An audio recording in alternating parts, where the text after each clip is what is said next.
जय श्री गणेश। नमस्कार, मैं आचार्य संजय द्विवेदी। मेरे समस्त प्रबुद्ध दर्शकों का मेरे चैनल पे हार्दिक स्वागत है। प्रिय दर्शकों, आज मैं नवग्रहों में राजा सूर्यदेव के राशि परिवर्तन प्रभाव को लेकर आपके सम्मुख उपस्थित हूं। 13 फरवरी को सूर्यदेव अपनी राशि का परिवर्तन करेंगे तथा कुंभ राशि में प्रवेश करेंगे। कुंभ राशि शनिदेव की राशि है।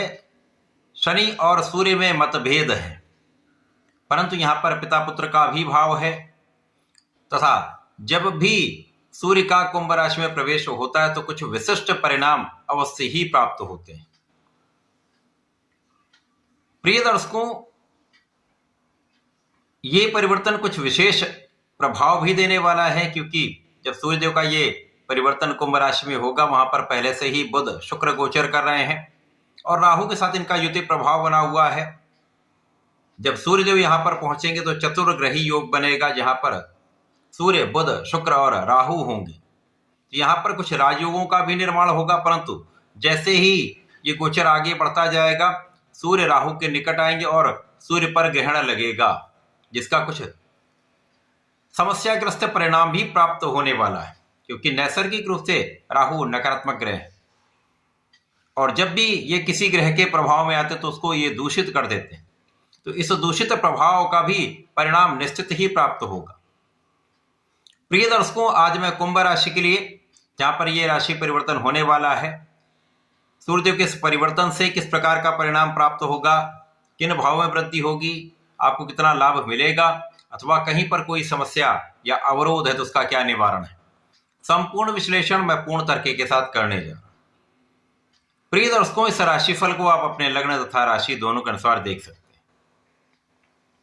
कुंभ राशि के लिए यदि हम अवलोकन करें तो सूर्यदेव आपके सप्तम के स्वामी,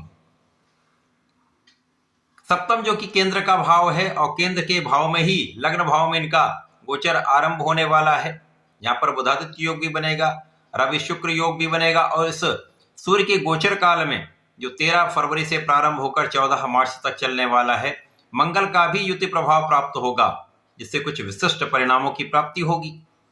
परंतु राहु से दूषित परिणाम भी प्राप्त होगा। लेकिन इस पूरे गोचर काल में कुछ विशेष प्रभाव गुरुदेव बृहस्पति का है, जो आपके पंचम भाव में गोचर कर रहे हैं। उनकी दृष्टि का प्रभाव लग्न पर है और यहां पर लग्नेश जो है वो गुरुदेव बृहस्पति की राशि में।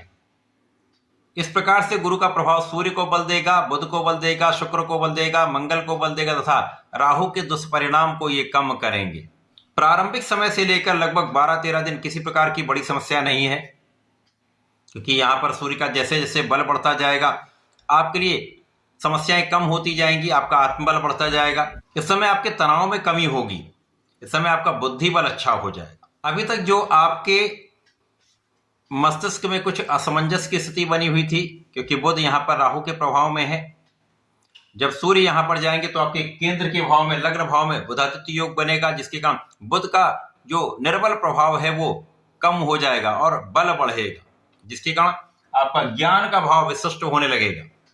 अब ज्ञान के कारक समस्त शिक्षा को देने वाले गुरुदेव बृहस्पति आपके पंचम भाव में ही गोचर कर रहे हैं, तो ज्ञान के कारक का प्रभाव लग्न पर है, बुद्धि के स्वामी पर और सूर्यदेव पर, जिसके कारण इस समय में बुद्धि बल प्रखर हो जाएगा। आप कुशाग्र रहेंगे, आपकी गणनाएं भी अच्छी होंगी और इस समय आपका पढ़ाई में मन भी लगेगा।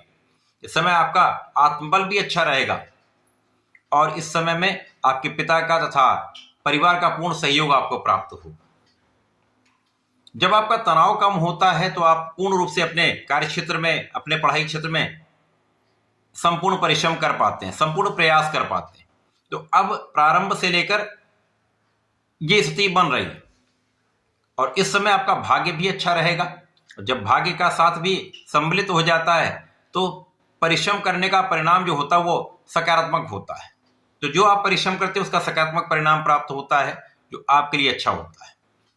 अब इस समय में ज्ञान शिक्षा के भाव में प्रबलता आएगी, बुद्धि बल आपका अच्छा है, आपके अंदर धैर्य भी है, तो आप विवेकपूर्ण कार्य करने वाले। तो जो जातक पढ़ाई कर रहे हैं, जो परीक्षाएं दे रहे हैं, जो कंपटीशन की तैयारी कर रहे हैं, उनके लिए अच्छा समय है। केवल और केवल यहाँ पर अपने मन के भटकाव से बचना है। और जैसे जैसे ये गोचर आगे बढ़ेगा तो आपको अति आत्मविश्वास हो सकता है, ओवर कॉन्फिडेंस, या आपका आत्मविश्वास कम हो सकता है, लो कॉन्फिडेंस की समस्या हो सकती है, क्योंकि राहु यही करते हैं। आपको यदि आपकी कुंडली में सूर्य बहुत अच्छे हैं तो आपका आत्मविश्वास बहुत प्रबल हो जाएगा, ओवर कॉन्फिडेंस आ जाएगा, तो समस्या है। इसी प्रकार से जब आपका सूर्य कहीं पीड़ित है या राहु के साथ ग्रहण में है तो आपका कॉन्फिडेंस लो हो जाएगा, उस समय भी समस्या आएगी, आप सही परिणाम प्राप्त नहीं कर पाएंगे, अपना संपूर्ण प्रयास सही दिशा में नहीं कर पाएंगे, क्योंकि आपके अंदर एक तनाव आ जाए। तो ये जो तनाव है ये डर का रूप ले लेता है, ये डर आपके परिणामों में वेरिएशन दे देता है, परिणामों में उतार चढ़ाव आ जाएगा, समस्याएं बढ़ जाती हैं। परंतु जब तक ग्रहण का प्रभाव नहीं है आपका कार्यक्षेत्र भी अच्छा रहेगा, कार्यक्षेत्र में प्रगति भी होगी, कार्यक्षेत्र में आपको सफलता के अवसर भी मिलेंगे, तथा इस समय में धन का एक अच्छा लाभ आप प्राप्त करने वाले। आप किसी भी कार्यक्षेत्र में हैं, नौकरी में हैं, व्यापार में हैं या अपने प्रोफेशन में हैं, वहां पर आप आगे बढ़ेंगे, आपकी नेतृत्व की क्षमता अच्छी होगी। जब आपकी नेतृत्व की क्षमता अच्छी होती और उस पर गुरु का प्रभाव होता है तो धैर्य के साथ, विवेक के साथ आप कार्य करते हैं और संपूर्ण रूप से सही दिशा में प्रयत्न करके लाभ उठाते हैं। तो यहां पर पूर्ण रूप से आप धन की प्रबलता प्राप्त करने वाले हैं, परिवार का पूर्ण सहयोग लेने वाले हैं, परिवार से संपूर्ण रूप से आपको लाभ प्राप्त होगा। इस समय में जैसे जैसे ये गोचर आगे बढ़ेगा तब बुध जड़ में होंगे, सूर्य ग्रहण में होंगे।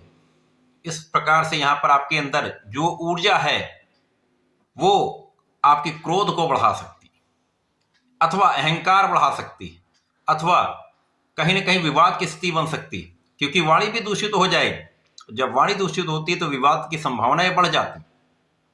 ऐसे समय में आपको बहुत संयमित रहना होगा, अपने मन पर, अपने मस्तिष्क पर पूर्ण नियंत्रण रखना होगा। इस समय में यदि विचार करके काम करेंगे तभी सफलता मिलेगी, बिना विचारे करेंगे तो पछताना पड़ सकता है। अतः इस समय में बहुत संतुलित रहना होगा। गुरु का प्रभाव है तो आपके अंदर ज्ञान है, आपके अंदर धैर्य है, आपके अंदर बुद्धि है, केवल उसको मेंटेन करना, उसको सही दिशा में लगाना है।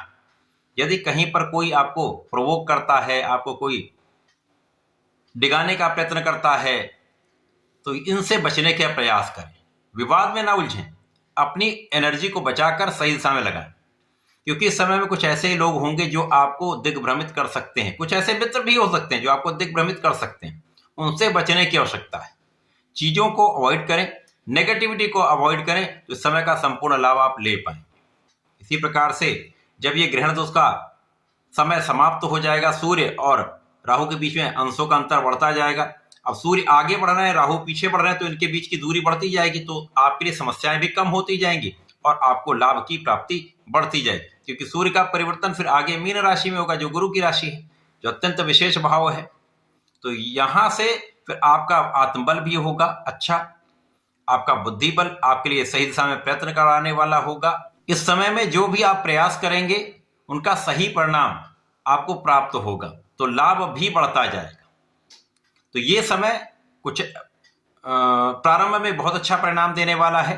बीच में जो 8-10 दिन का समय है वो ग्रहण का समय है, जब कुछ समस्याएं आ सकती हैं, कुछ तनाव बढ़ सकता है, सिर दर्द हो सकता है। तो यहाँ पर आपको बहुत संयमित रहना होगा, अपने स्वास्थ्य का भी ध्यान रखना होगा, अपने कार्यक्षेत्र पर भी ध्यान देना होगा, निष्ठा के साथ कार्य करना होगा, पूर्ण प्रयास करना होगा, तथा गणपति महाराज की आराधना करनी होगी। ओम गंगणपतये नमः का जप करें तथा प्रत्येक शनिवार को शनिदेव महाराज के ओम प्राम प्रीम प्रोम स शनिश्चराय नमः का यदि जप करते हैं, निश्चित रूप से यह समय आपके अनुकूल होगा, समस्याएं कम हो जाए।